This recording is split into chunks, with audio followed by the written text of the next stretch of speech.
All right, ladies and gentlemen, so much to get to. I hope you were paying attention to the news report there. And let's welcome in Charles Hurt, columnist, Washington Times. Charles, first of all, I want Janet Yellen to run for president. I don't care what party. I don't care if it's the Fed party. I want to hear her in debates. I want to hear her give speeches. I want to hear her talk as much as possible. Yeah, she's the gift that keeps on giving, and I think she'll be with us for a while. Yeah, she's got. I love that voice. Of course, being from Brooklyn, I could say that. And I know you're speaking of voices. I know you're struggling with yours. So thank you for doing this. Even though I've managed to actually sound even worse than I do when I'm perfectly healthy. All right, let's move on here. Right before we get to your piece, one other thing about the news. I don't buy into that this is the warmest winter on record. Just not where people live and where people know about. But everywhere else, it was the warmest on record. I can't take that.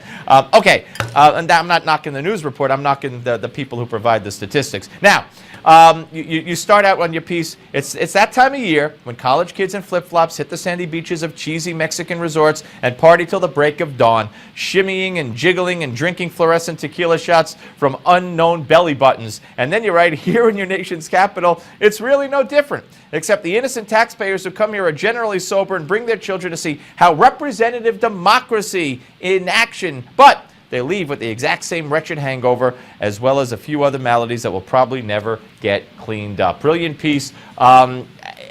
It doesn't matter who's there, does it?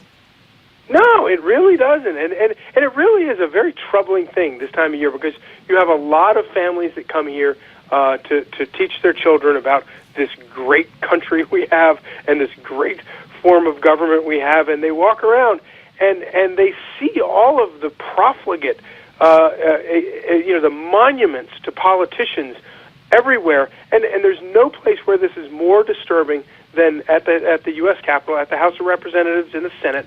A building that was built as the People's House. It was built to be the most answerable institution to the American voters and taxpayers, and it is a fortress. It is a militarized fortress. You cannot get in there.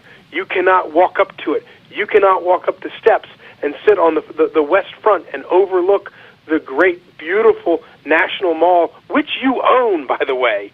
You can't do that unless you're, of course, if you give a lot of money, you're a fat cat lobbyist, or you're a environmentalist lawyer who's friends with Nancy Pelosi. Then you get in and you can see all of these things.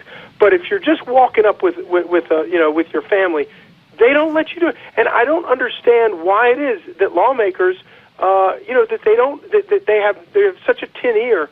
They don't make a stink about this, because the symbolism is very, very important. And when you go to the U.S. Capitol and all you have are guards with machine guns all around, who are they worried about? Us? Well, at some point you start to think, well, maybe they are. Yeah, that's a very good point. And I urge everyone to go to WashingtonTimes.com and read the rest of Charles' great piece. I want to get your take on the Israeli elections. Wow. And not only the elections, well, let's start with that. I mean, here's not only a landslide and an upset, but when you have those two together, then it's a real rarity. I mean, can you imagine how hard so many people worked to undermine Netanyahu, and they thought that they had the polling. They thought they had him. To the point that even he really did sound worried in the last couple of days. Yeah. And I don't know if that was an effort to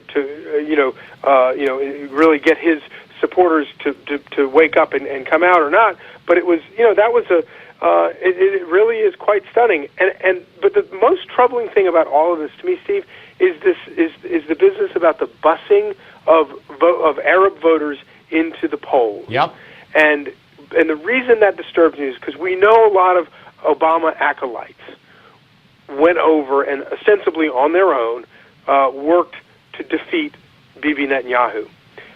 And when I hear about busing Arab voters to the polls, I hear Chicago politics. Yep. I hear community organizer. And if we find out that underneath all of this there was even tacit sort of approval or instructions for the very same people who elected gave us Barack Obama, went over there at the behest of the president to deploy those same tactics over there to defeat a great leader like Netanyahu. Man, that will be a low that even I didn't think that we would. Erin Burnett is going to call you a racist. She spent about 5 minutes trying to get Mike Huckabee last night to say that Netanyahu referring to the busing of the Arab voters was racist. And now, of course, that's the media has nothing else to talk about, so that's what they're talking about. Charles, feel better, my friend. We'll speak to you next week. Thanks, Steve. All right, investigative reporter and author Eric Stakelbeck is next. Don't go away.